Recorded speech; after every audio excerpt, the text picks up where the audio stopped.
So before the children come into the classroom, you should have a glass. I probably would actually get a little smaller one than this, but a clear colored glass, a clear colored pitcher, something that's not clear colored, and a ladle. And before they come in, and hopefully this is like put away where they won't see anything, but you put a little bit of food coloring in the bottom. I put a little bit of red in there. So as you're telling the story about the wedding in Cana and Mary coming to Jesus, telling them they're out of wine, and then telling the servants to do what Jesus said.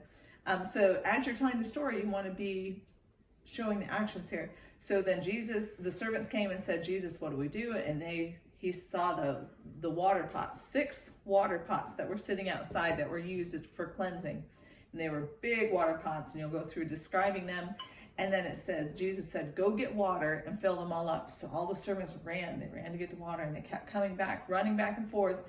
And we're told that they filled those water pots up to the brim, up to the top on all of them.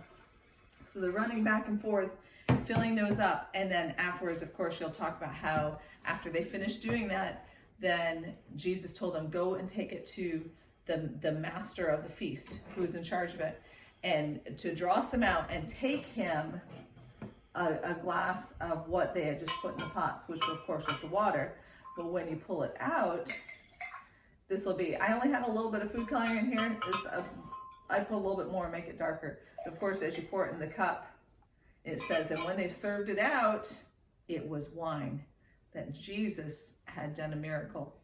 And so this should hopefully get the kids' attention. They should be sitting up and asking you lots of questions about how you did that, which you can save for the end of the lesson.